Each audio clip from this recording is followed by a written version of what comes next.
दशरथ जी ने राज्याभिषेक की तैयारी की है। प्रातःकाल भगवान का राज्याभिषेक होना है। इधर ये तैयारी चल रही है।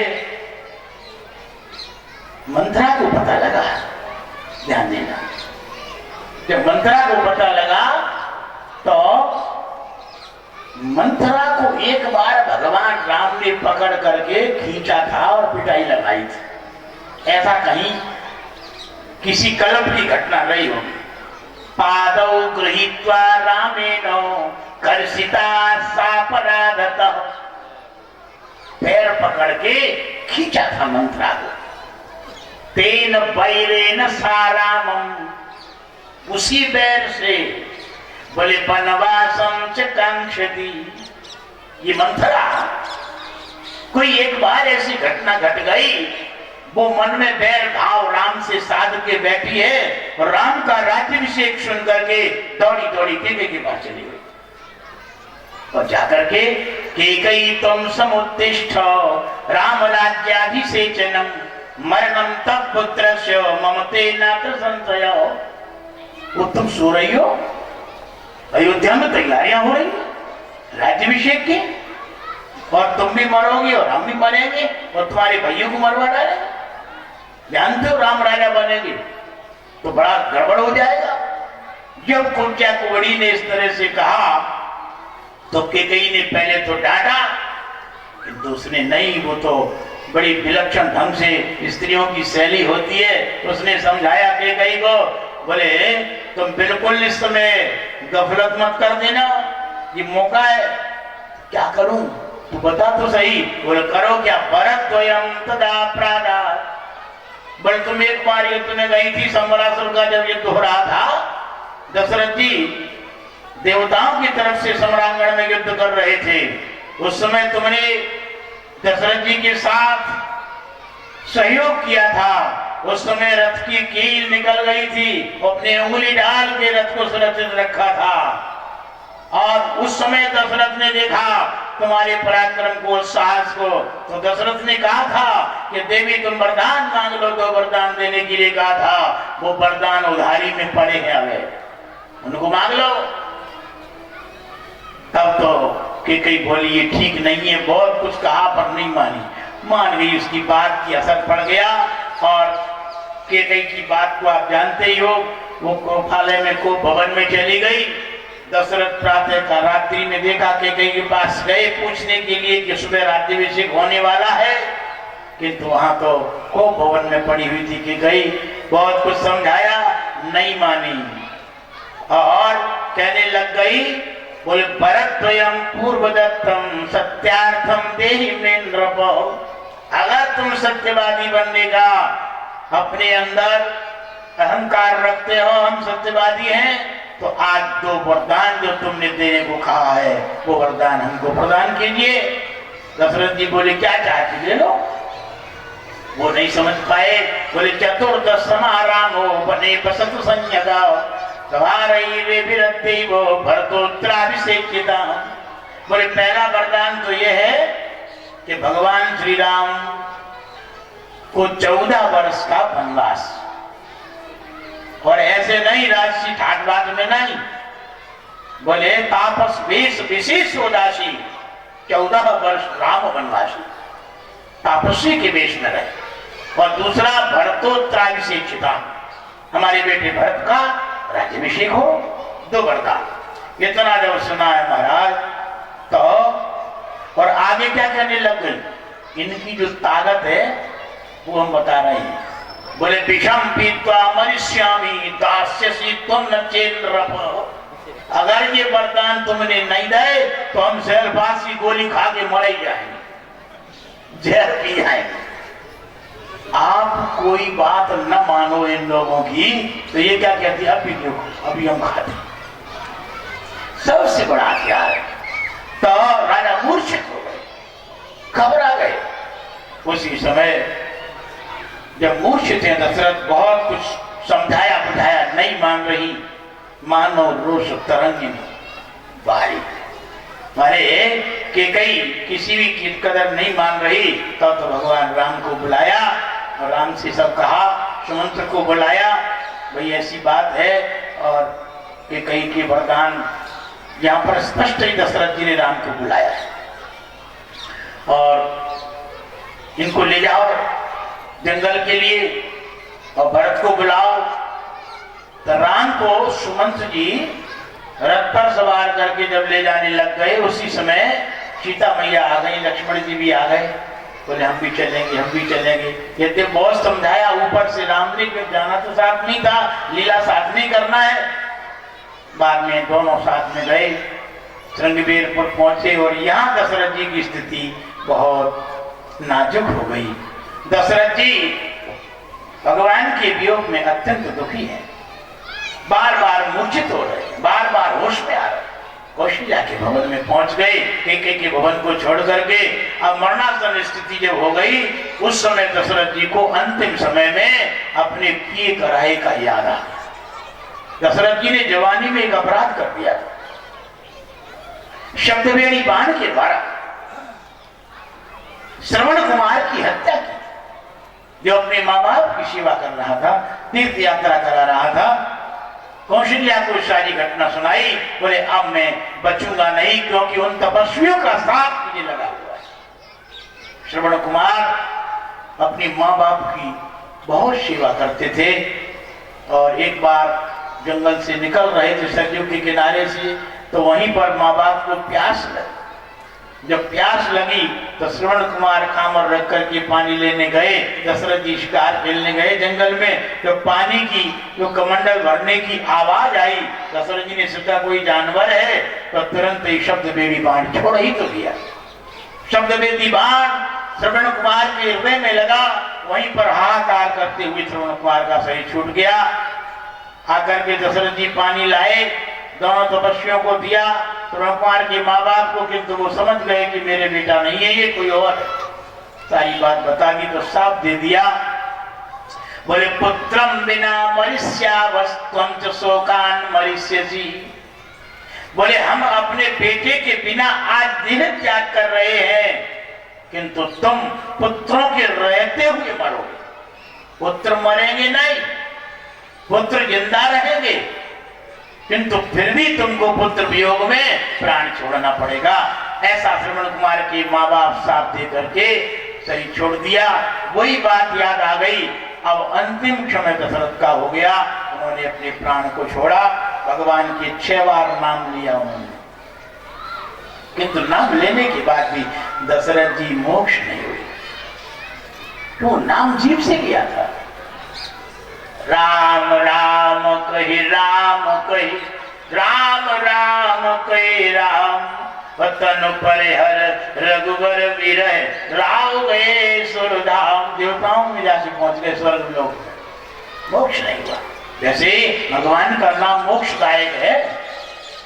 जास नाम सुमिरे एक बारा, उतरे नर भव सिंधु अपारा। अपार संसार सागर से जीवात्मा एक बार नाम लेने से पार हो जाता है। दशरथ जी 6 बार नाम लेके मरे और फिर भी लटक गए स्वर्ग में। कारण क्या है? कारण वही है कि परावाणी से कनेक्टिविटी नहीं हो पाई। नाम की प्रविष्टि मूलाधार में नहीं हो पाई। नाम की प्रविष्टि मन के माध्यम से, श्वास के माध्यम से वहां नहीं पहुंच पाया। वहां पहुंच जाता तो एक ही बार का नाम पर्याप्त। भगवान दशरथ जी स्वर्ग चले गए। अब यहाँ पर वशिष्ठ जी ने तुरंत तेल की नाव में दशरथ जी के शरीर को रखवाया। भरत जी आए ननिहाल से, शत्रुघ्न जी ननिहाल में थे। आगे की कथा आप लोग सब जानते हो। अंत्येष्टि संस्कार वगैरह हुआ। उसके बाद राम जी की आगे वन गमन की यात्रा हुई। वहां पर सबसे पहले अत्रि मुनि के आश्रम में पहुंचे। अनुसुईया को प्रणाम किया है सीता मैया ने। ध्यान देना, सीता मैया अनुसुईया को प्रणाम करती। अनुसुईया सीता को पतिव्रत धर्म का वर्णन करती। स्त्रियों का सबसे बड़ा धर्म है पतिव्रत धर्म। महिलाओं की संख्या बहुत ज्यादा है। पतिव्रत धर्म बोले यही सब नारी धर्म नहीं दूजा, सागर सास ससुर पूजा। सास ससुर के चरणों का पूजन करना, उनकी आज्ञा पालन करना, उनके भोजन की व्यवस्था करना, ये सबसे बड़ा स्त्रियों का धर्म। आप माताएं हैं, वास्तव में सनातन संस्कृति में जीवन जीने वाली हैं। आप आर्य संस्कृति की महान आधार स्तंभ है। मां के द्वारा ही तो सब कुछ होता है, इसीलिए आपको पतिव्रत धर्म का पालन करना चाहिए। सास ससुर की सेवा करो, पति की सेवा तो करो ही, किंतु पति से बढ़ के सास ससुर की सेवा करो। पति के माता पिता ये न होते तो पति तुमको न मिल पाता। आज तक जो भी गलतियां हुई हो उनको क्षमा मांगो। सुबह का भटका शाम को घर आ जाए, भूला नहीं माना जाता। सास ससुर की सेवा करो, भले ही सास कितनी कर्कशा हो, किंतु फिर भी उसके पांव दबाओ, उसकी व्यवस्था बनाओ। ध्यान देना, एक बात आपसे हम पूछते हैं, अनीति अन्याय और नीति न्याय दोनों लड़े तो विजय किसकी होगी? अरे नीति की विजय होगी। अच्छाइयां बुराइयां दोनों लड़े, जीत किसकी होगी? बुराई की? अरे नहीं, अच्छाई की। प्रकाश और अंधकार आपस में लड़े, जीत किसकी होगी? प्रकाश की। विद्वान और मूर्ख आपस में लड़े, जीत किसकी होगी? विद्वान की। समझदारी और बेवकूफी आपस में लड़े, जीत किसकी होगी? समझदारी की। ध्यान देना, तुम सेवा करोगी, ये अच्छा कर्म है, ये अच्छाई है।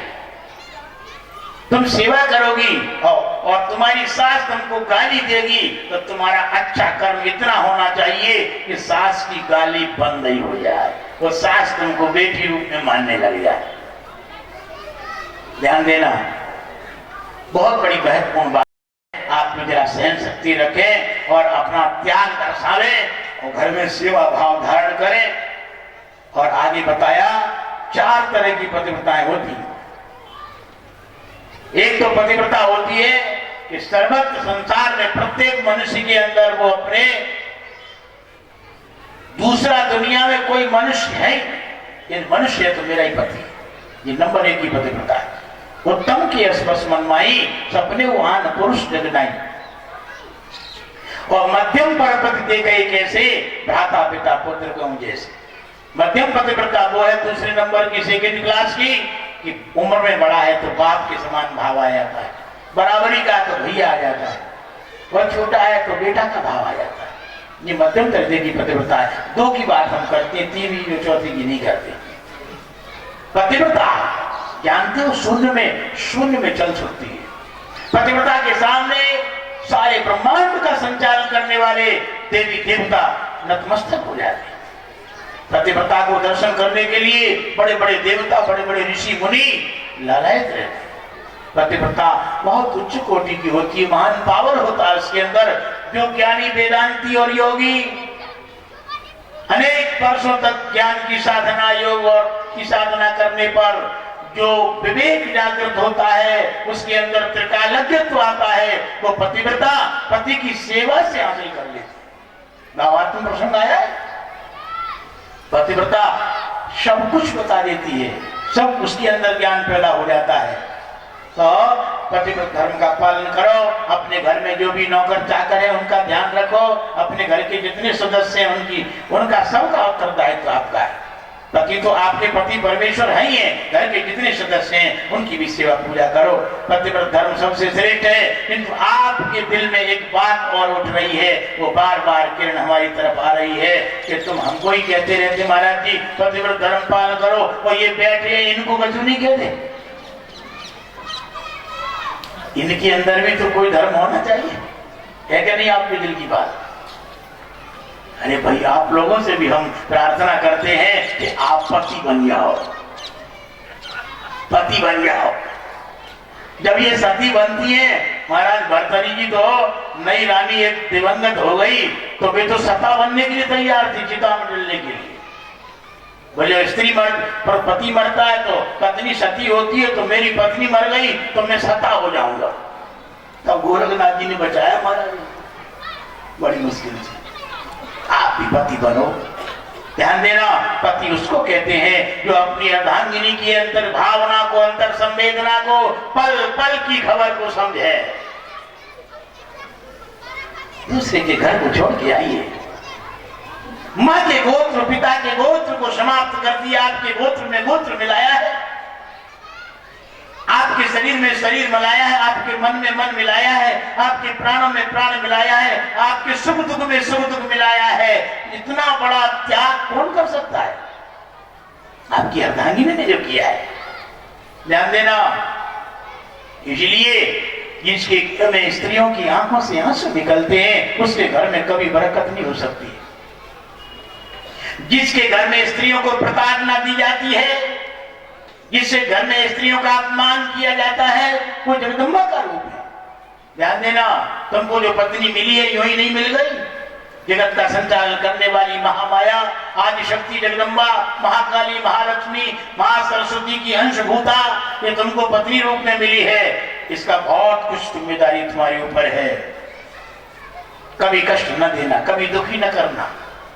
ध्यान देना, अगर कोई ऊंच नीच हो जावे तो इस तरह से जैसे मेहमान को क्षमा कर देते हो ऐसे ही क्षमा कर देना, क्योंकि अब ये मिल गई से मिल गई, आगे नहीं मिलने वाली।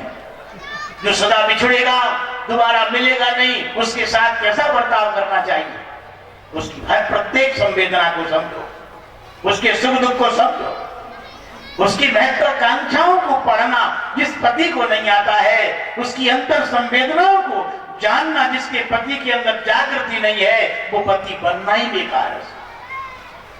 पति वही है जो अर्धांगिनी की संवेदना को समझे, अंतर भावना को समझे और उसके अनुरूप कार्य करे। ध्यान देना, ये लिस्ट थमाती है आपके हाथों में, घर में ये चीज नहीं, वो चीज नहीं। आप पहले ही समझो इस बात को, हमारे घर में कौन सी चीज नहीं है। आपके अंदर विवेक की जागृति होनी चाहिए। जब आप नियमों कायदे से रहेंगे, जब आप सदाचरण का पालन करेंगे तो ये पतिव्रता बन जाएगी। आपके आचरण में गड़बड़ी है इसलिए ये पतिव्रता नहीं है। इनकी ध्यान देना, एक सबसे बड़ी महत्वपूर्ण बात बताते हैं। आप यदि पुण्य करोगे तो उसका अंश इनके खाते में जमा होगा। आप यदि पाप करोगे इनके खाते में नहीं जमा होना, आपके खाते में रहेगा। आप पुण्य करोगे इनके खाते में जमा होगा, पाप नहीं होगा। और ये पाप करेंगी आपके खाते में जमा होगा। उल्टा खेल है। स्त्री यदि पाप करती है तो पाप का अंश पति के खाते में जाता है, और शिष्य यदि पाप करता है तो उसका दशमांश गुरु के खाते में जाता है। प्रजा यदि पाप करती है तो राजा के खाते में जाता है। इसलिए तो कहा है, जासुराज प्रिय प्रजा दुखारी और सुन नरक अधिकारी। प्रतिपद धर्म का विस्तार से वर्णन किया।